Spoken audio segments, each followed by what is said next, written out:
The vigil renewed. The eternal vanguard pushed deeper into the heart of the harvester swarm. All around them, massive constructs moved like predatory fish in dark water. Their weapons tore at the ship's shields, carving glowing scars across the ancient hull. But the vanguard had been built to endure. It had survived 10,000 years of war. It could survive a few more minutes. In engineering, Bora worked frantically to keep the power system stable. The cascade device was drawing enormous amounts of energy from the reactor. "Power level's at 90%, she called out. "The reactor is straining. I don't know how much longer it can hold." "It only needs to hold long enough," Hyunwoo replied from his station. His hands moved across the controls, redirecting power from life support and non-essential systems. The air on the ship was getting thin and cold, but they wouldn't need it much longer. On the bridge, Yujin stood at the command station with a strange calm.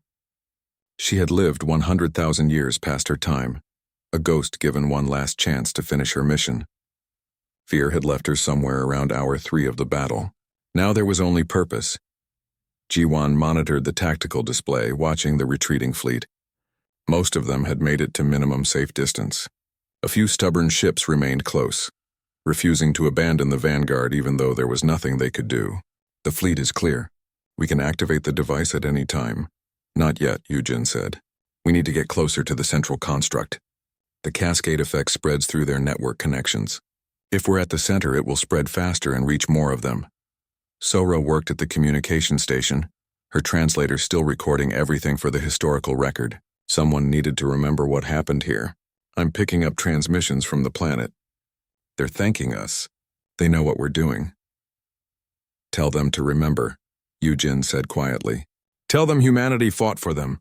Even across 100,000 years, we never stopped protecting them." Taemin was still at his science station, studying the harvesters even in these final moments. That was what archaeologists did. They observed and recorded even unto death. "The constructs are clustering around us. I think they realize we're trying something. They're trying to stop us before we can complete it." "Let them try," Yujin said. "Sentinel, status of the cascade device?" "Device is fully charged and ready for deployment. Warning, once activated, the cascade effect will be unstoppable. Estimated time from activation to ship destruction, 37 seconds. Crew has 20 seconds to reach escape pods. Recommend immediate evacuation. Negative. We're staying with the ship." "All of us." Yujin looked around the bridge at her crew, not humans but brave souls who had chosen to stand beside humanity's last ghost. "It's been an honor serving with you." Jiwon smiled, though tears ran down her face. "The honor was ours." A massive impact rocked the ship. One of the largest constructs had rammed them, trying to physically push the vanguard away from the formation. Hull breaches were reported across multiple decks. The ship was dying, but it didn't need to live much longer. "That's enough," Yujin decided. "We're close enough. Sentinel, activate the cascade device." Authorization. Tactical Officer Yujin, service number 7739 Alpha. Execute final protocol. Authorization confirmed. Activating cascade device. May you find peace in the void. The device activated in the cargo hold, and immediately the ship began to shake. But this wasn't from weapon impacts. This was something fundamental, something that touched the basic structure of reality itself. A sphere of twisted space expanded from the device, growing larger with each second. When it touched the first harvester machine, the effect was instant. The machine began to dissolve, its matter breaking down into component atoms. Then those atoms broke down further into quantum foam, into nothing, and the cascade spread. Like lightning jumping between clouds, the effect leaped from one harvester to another. Their network connections, meant to coordinate them perfectly, became highways for their own destruction. Construct after construct began to tear itself apart at the molecular level. The bridge crew watched in awe through the view screen. Harvester machines that had seemed unstoppable were vanishing like mist in sunlight. The cascade spread faster and faster, reaching out through the swarm toward the reinforcements still approaching from deep space. "It's working," Taemin said with wonder in his voice. "It's actually working." But the vanguard was also in the cascade field. The effect was spreading inward from the cargo hold, consuming deck after deck. Emergency bulkheads slammed shut automatically, trying to contain it. But nothing could stop it. The ship groaned as its structure began to fail. "Hull integrity at 15%, Hyunwoo reported, his voice steady despite everything. "Main power failing. Life support offline. We have maybe 10 seconds. Yujin activated one final transmission, broadcasting on all frequencies. This is the Eternal Vanguard. The vigil holds. Remember us, the last thing any of them saw was light. Pure, brilliant light that erased everything. The cascade spread through the entire harvester swarm in less than a minute. 361 constructs. Thousands of smaller machines, all connected through their network. All destroyed by the spreading wave of quantum dissolution. The largest space battle in galactic history ended not with a bang, but with silence, as an entire invasion force simply ceased to exist. The retreating fleet watched in stunned disbelief. Where there had been hundreds of massive enemy constructs, now there was only empty space and slowly expanding clouds of atomized matter. They did it, Jae-hoon whispered. They actually did it. 1 year later, the memorial was complete. The ruins of the Eternal Vanguard had been recovered, what little remained after the cascade. They placed it in orbit around Valorius, a reminder of the sacrifice that had saved the galaxy. Statues of the crew stood in the Grand Plaza. Yujin in the center, with Jiwon, Taimin, Hyunwoo, Sora, and Bora arranged around her. The sculptor had captured Yujin perfectly, standing tall, looking toward the stars, defiant even in bronze. The Galactic Council, humbled by how close they had come to destruction, established the Vigil Protocol. Every member species contributed ships and personnel to maintain a permanent watch at the galaxy's edge. The ancient human fortifications that had been ignored or destroyed were rebuilt and expanded. New technology based on human designs made the defenses stronger than ever. Bora's final research papers, recovered from the Vanguard's databanks, were published freely across the galaxy. Her work on stellar compression reactors revolutionized power generation. Within months, new technologies based on human science began appearing on worlds throughout known space. Director Insu, who had delayed action and nearly doomed them all, resigned in disgrace. In his place, the council elected Kyung-soo, a diplomat who had worked tirelessly to organize the defense effort. His first act was to declare an annual day of remembrance for humanity and all those who had fallen in the defense. At the memorial dedication ceremony, representatives from all 17 species gathered. Kyung-soo gave the main speech, his words carried across the galaxy. 100,000 years ago, humanity stood alone against the darkness. They fought for 10,000 years to protect a galaxy that didn't even know they existed. They lost that war, but they never stopped fighting. Even in extinction, they left behind guardians to watch over us. The Eternal Vanguard kept its vigil for 100 millennia, and when the time came, its last crew gave everything to protect us. He paused, looking up at the statues. We failed them once. We ignored their warnings. We let pride and fear cloud our judgment, but they saved us anyway. That is the lesson we must remember. That duty transcends time, that courage requires no reward, and that the best among us are those who stand watch, so others may sleep safely. Today we renew their vigil. We take up the watch they kept for so long, and we make this promise. Never again will the galaxy stand unprepared. Never again will warnings be ignored. Never again will courage go unrecognized. The ceremony ended and people began to disperse, but one figure remained standing before Yujin's statue. It was a young Valorian student, barely old enough to have witnessed the crisis. She placed a flower at the base of the statue and whispered words that the wind carried away. Far from Valorius, at the edge of galactic space, something activated. A beacon, buried on an asteroid, powered up for the first time in 100,000 years. It broadcast in ancient human language, a message that had been waiting since before history began. Sentinel Station Gamma 7 online. Resuming watch. All stations report status. Across the void, other beacons answered. One by one, dormant installations woke from their long sleep.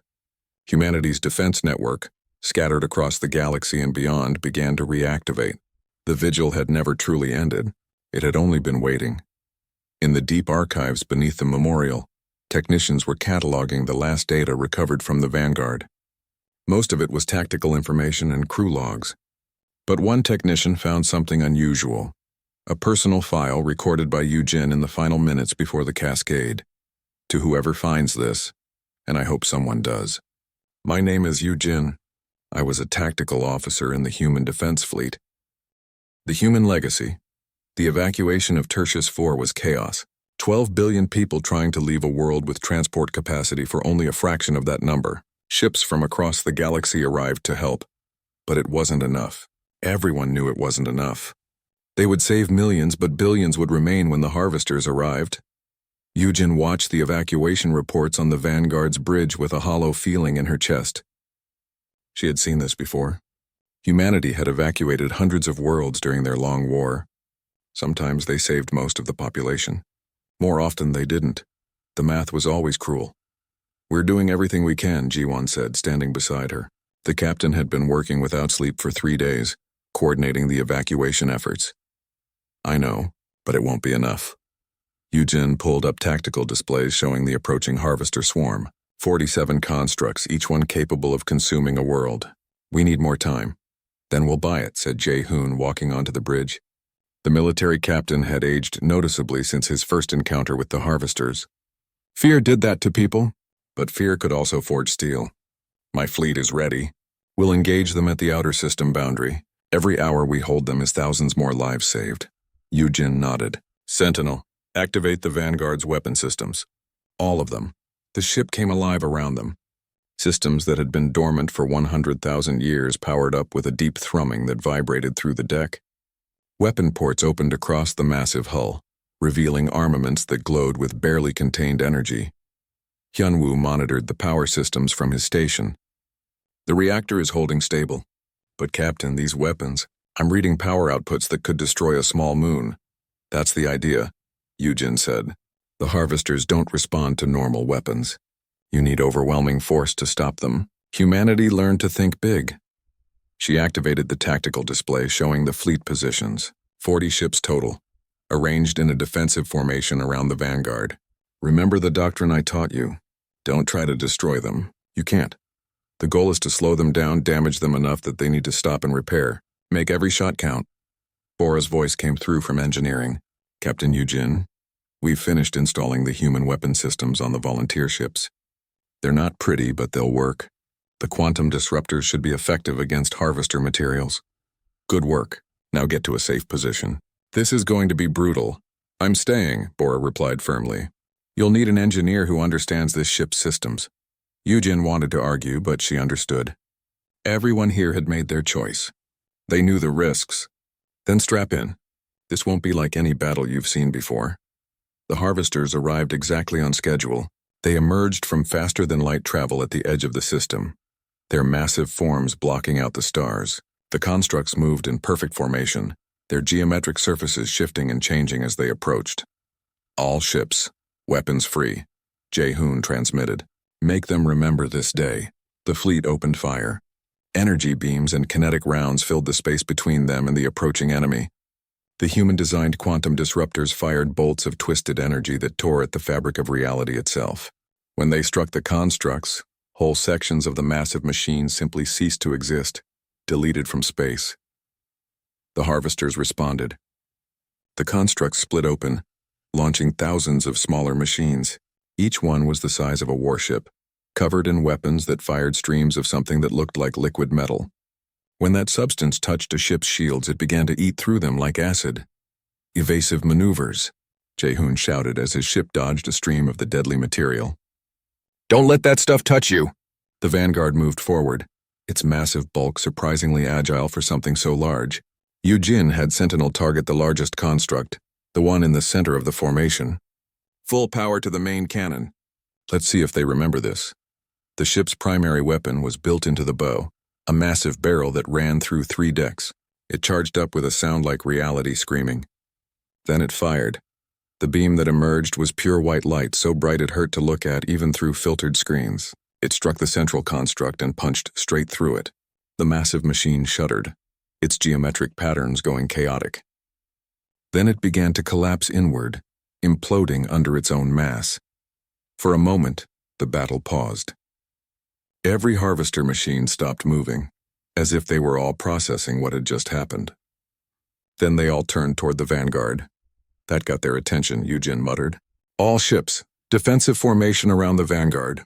Sentinel, prepare evasive pattern Omega." What followed was hours of brutal fighting. The fleet held the line, but they were taking casualties.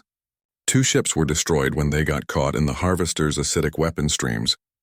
3 more were damaged badly enough they had to retreat, but they were winning. Slowly, painfully, they were winning. Then Taemin's voice came through from the research station. "Captain, I'm detecting something. The Harvesters are sending a transmission, not to us, to something else." "Show me," Yujin ordered. The display showed a data stream going out from the Harvester fleet, aimed at deep space, at where the rest of their swarm waited. "They're calling for reinforcements. Sentinel, how many more constructs are in deep space?" The AI's voice was grim. "Scanning. Results are concerning. I detect an additional 314 constructs in the deep space region. They are beginning to move toward this system." The bridge fell silent. 300 constructs. They had barely held off 47. This wasn't a battle anymore. It was a funeral. "We need to retreat," Jaehoon said quietly. "We've bought enough time. Most of the population has been evacuated." "Most isn't all," Yujin replied. "There are still 4 billion people on that planet. If we run, they die. If we stay, we all die." Yujin looked at the tactical display, at the approaching doom, at the planet behind them full of people who were depending on them. She thought about humanity's long war, about all the last stands, all the desperate sacrifices. They had held the line for 10,000 years. They had given everything. And then she remembered something. "Taemin, you said you found something in the database. Operation Last Light, can you access it? I thought you said we couldn't use that weapon." "I said it was too terrible to use. I didn't say we wouldn't use it when we had no choice." "Open the file." Taemin worked quickly, breaking through the encryption. The file opened, revealing schematics for a weapon unlike anything in the database. "What is this?" he asked, staring at the design. "It's called the Cascade device," Yujin explained. "Humanity built it during the final years of the war. We only used it once, and it destroyed an entire Harvester fleet. It also destroyed the ship that carried it and killed everyone aboard." "How does it work?" Bora asked from engineering. "It creates a quantum destabilization field. Anything caught in that field begins to break down at the molecular level. The breakdown spreads in a cascade effect, jumping from one Harvester machine to another through their network connections. In theory, it could destroy an entire swarm." "In theory?" G1 repeated. "We only tested it once. It worked, but the cascade spread too fast. It destroyed our own ships along with the Harvesters. That's why it was classified. It's a weapon you can't survive using." Hyunwoo spoke up from his station. "Captain, I'm detecting something in the ship's lower cargo holds. Heavily shielded containers." "Could that be the Cascade device?" "Sentinel, confirm." "Confirmed. 1 Cascade device is stored in cargo hold 7. It is armed and ready for deployment. Authorization required from commanding officer to activate." Yujin closed her eyes for a moment. When she opened them, they were hard with determination. "All ships, this is Yujin. Begin immediate retreat. Get as far from this system as you can. Maximum speed. What about you?" Jaehoon asked, though his voice suggested he already knew. "The Vanguard is going to do what it was built to do. Hold the line, no matter the cost." Yujin looked at her volunteer crew. "Anyone who wants to leave, now is the time. Take the shuttles. I won't think less of you." No one moved. Ji-won spoke for all of them. "We came here to stand with humanity. That doesn't change now. Then get to your stations. We're taking this ship directly into their formation. Sentinel, plot a course to the center of the Harvester swarm. Best possible speed." The Vanguard turned away from the fleet and accelerated toward the enemy. The remaining ships formed up around them, providing covering fire as they advanced. The Harvesters seemed confused by this change in tactics. They had expected retreat, not attack. As they penetrated deeper into the enemy formation, Yujin activated the ship-wide communication system.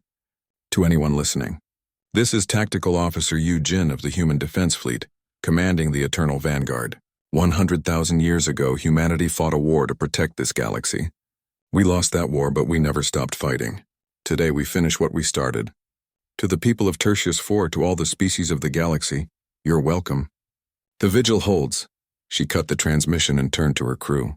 "Activate the Cascade device. Set it for maximum yield. And someone find me that bottle of very old alcohol I saw in the captain's quarters. If we're going to die, we should at least have a drink first." The enemy approaches. The sensor data spread across the galactic news networks like wildfire. Scientists from a dozen worlds confirmed the readings independently. Something massive was moving through deep space toward the galaxy, and it was not natural. Yet the Galactic Council remained paralyzed by indecision. Director Insu called another emergency meeting, but this time his confidence had faded. He stood at the podium looking tired and uncertain. The evidence is compelling, but we must not cause panic. We propose sending a small investigation fleet to confirm these findings before taking drastic action. There's no time for more investigations, Ji-won argued from the gallery. The harvesters will reach our border worlds in less than 5 months now. Those worlds need to be evacuated immediately. And where would we evacuate them to? Insu shot back. Moving billions of beings requires resources we don't have prepared. The economic disruption alone would be catastrophic. We need to be certain before we take such extreme measures. Yujin stood up beside Ji-won. The human woman had caused quite a stir when news of her awakening spread. Many wanted to meet the last survivor of an extinct civilization. Others feared what she represented. A warning they didn't want to hear. I've seen what the harvesters do to worlds that aren't evacuated, Yujin said, her voice carrying clearly despite her unfamiliarity with the council's acoustics. They don't just kill the population. They consume everything. The water, the minerals, the atmosphere itself. Within hours, a living world becomes a dead rock floating in space. You want certainty? Then you'll watch your first world die. Is that acceptable? The chamber fell silent. Finally, a military officer stood. Captain Jae-hoon commanded one of the largest warship fleets in the Confederation. He was a practical man who dealt in facts and force. I will take my battle group to the coordinates. We'll see this threat for ourselves. If it's real, we'll know soon enough. Yujin shook her head. You won't come back. Not unless you're prepared for what you'll find. I fought in 3 major conflicts, Jae-hoon said stiffly. My fleet can handle any threat. Your fleet uses energy weapons designed to fight other ships, Yujin explained patiently. Harvester constructs are made from materials that absorb and redirect energy. Your weapons will only make them stronger. You need kinetic weapons. You need quantum disruptors. You need technology designed specifically to fight them. And you have this technology? Jae-hoon asked skeptically. The Vanguard does, and I can teach your engineers how to build more. But we need to start now. The council argued for another hour before finally agreeing to a compromise. Jae-hoon would take his fleet to investigate, but first, Yujin would train a selection of his crew in human combat doctrine. Meanwhile, Bora and Hunwoo would work with military engineers to begin adapting human weapon designs. The next 3 weeks became a blur of frantic activity. Yujin worked with Sentinel to access the Vanguard's complete tactical database. What they found was staggering. 10,000 years of warfare condensed into billions of files, tactical analyses, weapon specifications, and battle recordings. Bora discovered something disturbing as she studied the human records. Captain Ji-won, you need to see this. They gathered in the Vanguard's main computer core, surrounded by holographic displays showing data streams. Bora pulled up ancient files marked with security classifications so high they had no modern equivalent. The harvesters aren't biological, Bora explained. They're machines. Von Neumann machines designed to replicate using available resources. They don't think like we do. They're following programming that's billions of years old. Their only purpose is to consume and reproduce. Can't we reason with them? Sora asked hopefully. Yujin answered before Bora could. Humanity tried that for the first 1,000 years of the war. We sent diplomats, scientists, even religious leaders to make contact. The harvesters consumed them all and learned from their technology. Every attempt at communication just made them stronger. She pulled up a recording showing a human diplomatic ship approaching a harvester construct. The construct simply opened up and swallowed the ship whole. They don't negotiate. They don't retreat. They only harvest. Taemin was studying older files, working his way back through the database. There's something else here. References to something called Operation Last Light. It's heavily encrypted, but I think I can break through given time. Don't, Yujin said sharply. That file is classified for a reason. We need every advantage we can get, Taemin argued. Not that one. Some weapons are too terrible to use. That's one of them. Before they could discuss it further, an urgent transmission came through from the border territories. Jae-hoon's fleet had reached the coordinates. What they found there stopped all arguments. The holographic display showed the feed from Jae-hoon's flagship. At first, it was just empty space and the distant glow of stars. Then the cameras adjusted and everyone in the room gasped. Massive structures filled the void. Each one was the size of a moon, covered in strange geometric patterns that seemed to shift and move. There were dozens of them visible, and sensors indicated hundreds more beyond detection range. They moved with purpose, gliding through space at speeds that should have been impossible for objects so large. "This is Jaehoon to all council channels." The captain's voice came through tight with fear. "Confirm threat is real. Repeat, threat is real. Request immediate authorization to engage." "Negative," came Director Insu's reply. "Do not engage. Observe only and report back." But one of the constructs had already noticed the fleet. It changed course, moving toward them with frightening speed. The camera feed showed it growing larger and larger until it filled the entire screen. "It's opening," one of Jaehoon's crew shouted. "Something is coming out." Smaller objects emerged from the construct, each one still massive by normal standards. They looked like organic machines, all curves and angles that hurt to look at. They moved toward the fleet in a coordinated swarm. "All ships evasive maneuvers," Jaehoon ordered. "Open fire."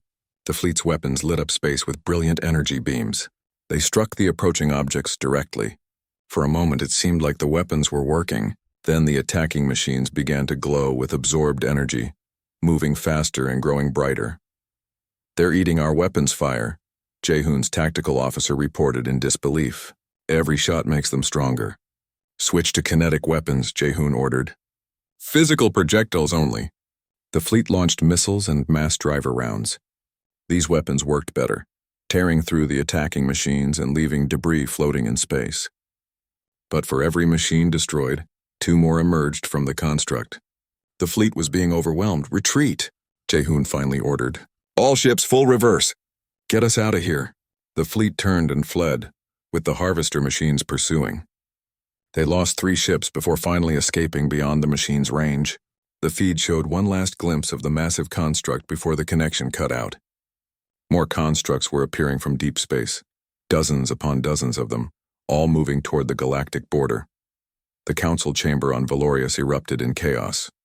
Representatives shouted over each other, some demanding military action, others calling for evacuation, and a few still insisting this could be solved through negotiation. Director Insu looked like he had aged 10 years in the past hour. "How long do we have?" he asked quietly. Yujin did calculations with Sentinel's help. At their current speed, they'll reach the first inhabited world in 70 days. That's the colony on Tertius 4, population 12 billion. Can we defend it? Not with your current weapons, but the Vanguard can. Yujin looked at the council with hard eyes.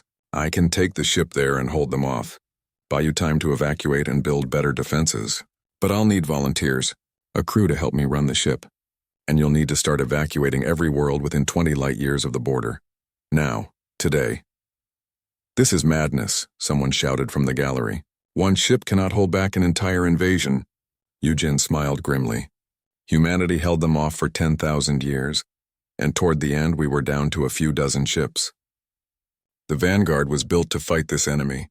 It's a fortress that can move through space. One ship can make a difference if it's the right ship." Ji-won stood up. "I volunteer. The distant Echo will accompany the Vanguard as support." "As will my remaining fleet," Jaehoon added, his pride wounded but his courage intact. "I've seen the enemy now. I understand what we face, and I won't run while others fight." One by one, other captains stood and volunteered their ships. It wasn't much, maybe 40 vessels in total, but it was a start. Director Insu finally made a decision. "Begin evacuations of all border worlds. Authorization granted for Captain Yujin to take command of defensive operations. We'll buy you the time you need to build our defenses, but after that you're on your own." "We've always been on our own," Yujin said quietly. "But maybe that's about to change." The meeting ended and the volunteers gathered around Yujin. She looked at each of them, seeing their fear but also their determination. These were not humans, but they were ready to stand where humanity had stood. That was something worth fighting for. Awakening the past, the emergency council meeting took place 3 days after the discovery of the Eternal Vanguard. Representatives from all 17 species gathered in the Grand Chamber on Valorius, the capital world of the Galactic Confederation. Admiral Kovan stood at the central podium, his 4 arms crossed in a gesture of skepticism. He was a decorated military commander who had seen real threats, and he did not believe in ghost stories. Captain G1, he said, his voice carrying across the chamber. You're asking us to believe that an ancient enemy from 100,000 years ago is returning. Based on what? A warning message and some sensor readings from a dead ship? G1 stood firm despite the hostile audience. The readings are real, Admiral. The Vanguard's sensors are more advanced than anything we have. They detected something in deep space, and that something is moving toward galactic territory. Perhaps the sensors are malfunctioning, suggested Council Director Insu, a politician known for avoiding difficult decisions.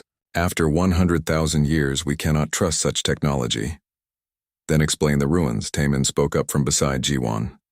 We found evidence of human civilization on 47 worlds across the galaxy. Every single one was destroyed. Not by war between themselves, but by something else, something that stripped entire planets down to bedrock. The pattern is consistent across all sites.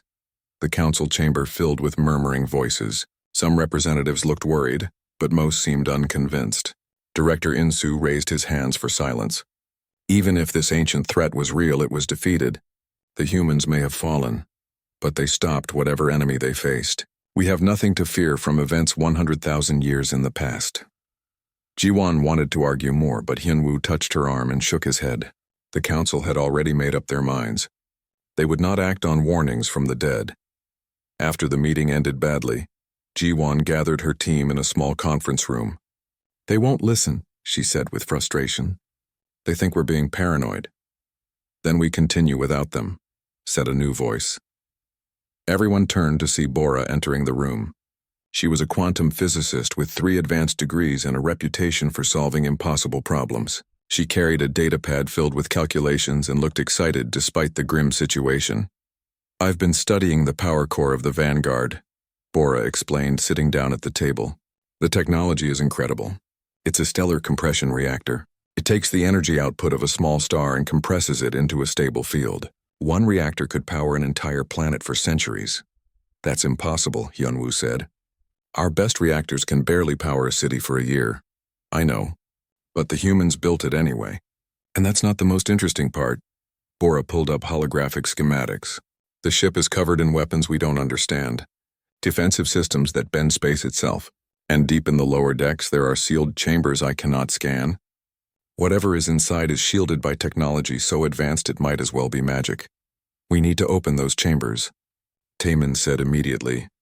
The team returned to the Eternal Vanguard the next day with proper exploration equipment. The massive ship still floated in the Vorath Nebula, silent and waiting. They made their way to the lower decks, following the coordinates Bora had identified. The sealed chamber was behind a massive door made of material even harder than the hull. Strange symbols covered the surface, and a control panel beside it showed a faint red light. Sora studied the symbols carefully. Her translation work had improved over the past few days, as she learned more about human language. It says this is a medical bay, a cryogenic storage facility. Can you open it? Ji-won asked. I think so. The ship's systems have been responding to us. It's almost like it wants to be explored. Sora worked at the control panel for several minutes. Finally, the red light turned green, and the massive door began to open with a deep grinding sound that echoed through the corridor. Cold air rushed out, forming frost on their suits. Inside, the chamber was filled with rows of tall cylindrical pods. Each pod was dark and empty, their transparent covers showing nothing inside. They counted 200 pods in total, all inactive. All except one. At the far end of the chamber, a single pod glowed with a soft blue light. Inside, they could see a figure. A human figure. They approached carefully, hardly believing what they were seeing. The figure was a female, tall by modern standards, with short dark hair and Asian features. She wore a form-fitting uniform with rank insignia on the shoulders. Her eyes were closed and her chest moved slowly with breath. She's alive, Bora whispered, checking the pod's readings. The stasis field is still active. She's been asleep for 100,000 years. Can we wake her? Taman asked. I don't know. But look at this. Bora pointed to the pod's control panel. The name is listed here in human writing. Sora, can you translate it? Sora leaned close, her hands shaking as she read the ancient symbols. Her name is Yujin. She was a tactical officer, and according to these records, she was placed in this pod during the final battle of something called the Harvester War. We need to wake her, Ji-won decided. She might have information that can help us understand the threat. Bora worked carefully with the pod's controls, studying each system before making any changes. Finally, she found the revival sequence and activated it. The blue light brightened, then began to fade. Inside the pod, Yujin's eyes moved beneath her closed eyelids. Her breathing became faster, more regular. Then, with a hiss of releasing pressure, the pod cover slid open. Yujin's eyes snapped open. They were dark brown and sharp with intelligence. She gasped, drawing in a deep breath of air that was foreign to her lungs after an eternity of sleep. Then she saw the team standing around her pod and her training took over. She moved with frightening speed, grabbing Hyunwoo's weapon before he could react and pointing it at all of them. She shouted something in ancient human language, words that sounded harsh and commanding. "Wait," Sora called out, raising her hands to show she was unarmed. She activated her translator and spoke slowly. "We are not enemies. You are safe. The war is over." Yujin kept the weapon trained on them, but confusion crossed her face. She spoke again, and the translator worked to convert her words. "What species are you? Where is my crew? Where is the fleet?" "Gone," Sora said gently. "The war ended long ago. You've been in stasis for 100,000 years. The weapon wavered. Yujin looked around the empty cryogenic chamber, at all the dark pods that once held her comrades. Slowly, the reality of the situation seemed to sink in. 100,000 years, she repeated in a voice barely above a whisper. "Then we failed." "They're already here. Who?" Jiwon asked. "Who is here?" Yujin lowered the weapon and sat down heavily on the edge of the pod. She looked small suddenly, vulnerable despite her military bearing. "The Harvesters. We fought them for 10,000 years. We lost world after world. We gave everything to stop them, to push them back beyond the galactic rim. We built the Vigil Line, an eternal watch to keep them from returning. And you're telling me 100,000 years have passed." She looked up at them with eyes full of old pain. "If I'm waking up now, it means the watch has failed. It means they're coming back." Before anyone could respond, the ship's systems activated with a deep thrumming sound that vibrated through the deck plates. Emergency lights began flashing red. An artificial voice spoke in human language, and Sora's translator worked quickly to convert it. "This is Sentinel, artificial intelligence of the Eternal Vanguard. Alert status upgraded to critical. Deep space anomalies detected at coordinates matching Harvester signatures. Multiple large-scale objects detected emerging from Dark Space Region 7. Current trajectory indicates movement toward galactic border territories. Estimated time until border breach, 6 standard months." Yujin stood up, her weakness forgotten. She spoke to the AI in her native tongue, and Sentinel responded. They had a rapid conversation that the translators struggled to follow. Finally, Yujin turned to the team with a grim expression. "Sentinel has been watching for 100,000 years. The AI never gave up its mission. And now the sensors have detected what we feared most. The Harvesters are returning, and they're more numerous than ever recorded in our war records. We need to warn the Council," Jiwon said immediately. "They won't believe you," Yujin said with certainty. "No one ever believes until they see the Harvesters consume their first world. By then, it's too late." She walked to a wall panel and activated a display showing tactical data. This ship was designed for one purpose: to hold the line no matter the cost. If the Harvesters are coming, then the Vanguard will fight them, with or without your Council's permission. "You can't fight them alone," Taemin protested. Yujin smiled, but it was not a happy expression. "That's all humanity ever did. Stand alone against the darkness. We got very good at it." She looked at each of them in turn. "But maybe this time it doesn't have to be that way. Maybe this time we can teach others to stand with us." Jiwon stepped forward and extended her hand in the gesture of alliance used across all species. "Then teach us. Show us how humanity held the line. Show us how to fight." The discovery. The stars looked different near the Vorath Nebula. They flickered with strange colors that hurt the eyes if someone stared too long. Captain Jiwon stood on the bridge of the distant Echo, watching those twisted lights through the main view screen. She had been a ship captain for 20 years, but this region of space still made her nervous. "Captain, I'm picking up something unusual," said Hyunwoo from the engineering station. His fingers moved across the holographic controls, pulling up data streams that glowed blue in the dim bridge lighting. "There's a gravity signature out there. It doesn't match anything natural." Jiwon walked over to his station and studied the readings. The numbers made no sense. Whatever was creating that gravitational pull was massive, far larger than any asteroid or dead planet should be. Could it be a black hole? She asked. Hyunwoo shook his head. No, the signature is wrong. This is artificial. Something made by intelligent beings. At the communication station, Sora looked up with excitement in her eyes. She was young, barely 30 cycles old, and still eager about every discovery. Captain, we should investigate. This could be an important find.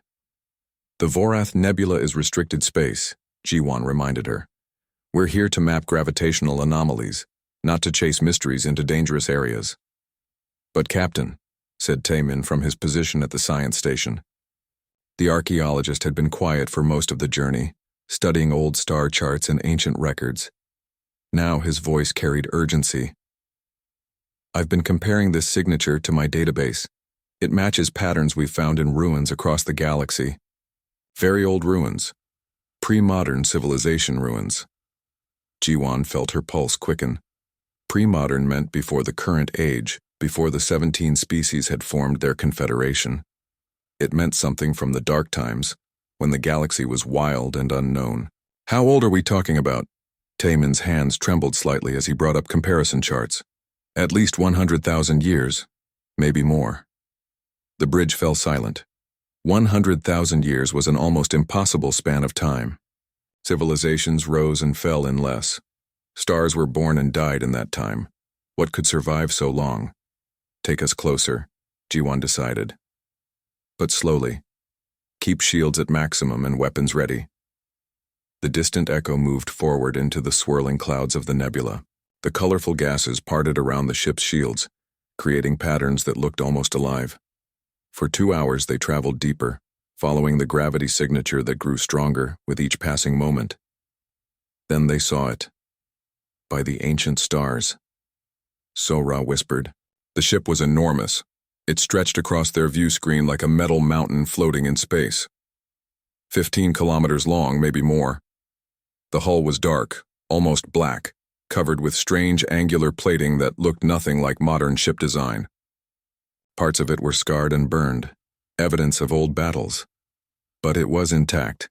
After 100,000 years, it was still whole. Scan it, Jiwon ordered, unable to look away from the massive vessel. Hyunwoo worked frantically at his controls. The hull material is unknown. It's denser than anything in our database. The power signature is minimal, but it's there. Something inside is still active. Taemin was almost shouting now, his professional calm completely gone. Captain, look at the hull markings. Those symbols. I've seen fragments of them before in ancient sites. They're from the lost civilization, the ones we only found evidence of last year. Everyone on the bridge knew what he meant. 1 year ago, archaeologists had found ruins on a dead world near the galactic core. The ruins were old beyond measure, and they contained writing in a language no one had ever seen. Scientists had been trying to translate it ever since. They had learned only one thing from those ruins. The civilization called themselves humans, and they had vanished completely from the galaxy 100,000 years ago. Can you read the name on the hull? Jiwon asked. Sora enhanced the image, focusing on symbols near what looked like the ship's bow. The writing was faded, barely visible against the dark metal. I can make out some of it. The language database has been updated with new translations. It says, Eternal Vanguard. Jiwon made her decision. Prepare a boarding team. Full environmental suits and weapons. Taemin, Sora, Hyunwoo, you're with me. 30 minutes later, they were crossing the void between ships in a small shuttle. The Eternal Vanguard grew larger and larger until it filled their entire view. A wall of dark metal that seemed to go on forever. They found an airlock that looked like it might still function and carefully approached. The airlock is responding, Hyunwoo said with surprise. It's old technology, but it recognizes our docking request. The airlock opened like a mouth and they entered. Inside, the ship was dark and cold. Their suit lights cut through the blackness, revealing corridors that were too wide, too tall for modern species. Everything was built for beings larger than them. Emergency lighting flickered weakly along the walls, barely providing any illumination. Atmosphere is present but thin, Hyunwoo reported. Temperature is barely above freezing. This ship has been in low power mode for a very long time. They moved deeper into the vessel, their footsteps echoing in the empty corridors. The ship felt like a tomb. Everything was preserved but lifeless, frozen in time. They passed rooms full of equipment they didn't recognize, weapons that looked dangerous even after 100 millennia, and stations where crew members once worked. Then they found the command center. It was a vast circular room with a ceiling that rose high above them. Workstations ringed the walls, all dark and silent. In the center stood a raised platform with what looked like a command chair, sized for someone much taller than any of them.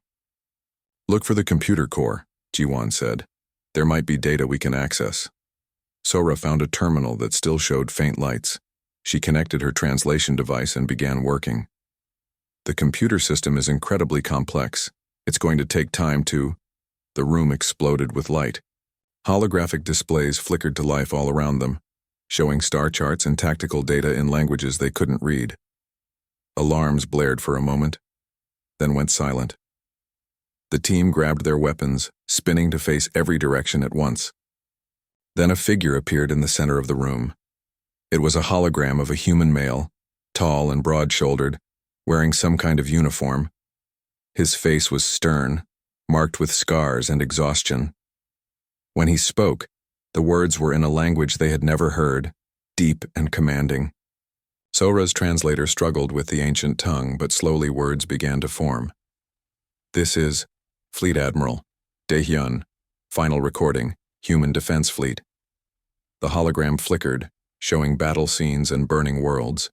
They saw human ships, fighting against something dark and terrible. Massive structures that consumed everything in their path. They saw worlds stripped bare, civilizations falling, and humans fighting desperately against an endless tide. The hologram stabilized again, showing Admiral Daehyun's face. He looked directly at them, as if he could see across 100,000 years. The translator captured his final words clearly. "To whoever finds this message, we are the last. We held the line as long as we could. The vigil must not end. They are coming. They are always coming. Do not let our sacrifice be forgotten. Do not let them reach the light of civilization again. They are still out there. They are still coming." The hologram faded, leaving them in darkness once more. For a long moment, no one spoke. Then Hyunwoo's voice broke the silence, shaking slightly. "Captain, the ship's sensors are activating. They're pointing toward deep space, toward the void beyond the galactic rim." Jiwan felt cold despite her environmental suit. "What are they detecting?" "I don't know. But whatever it is, it's moving, and it's headed toward us."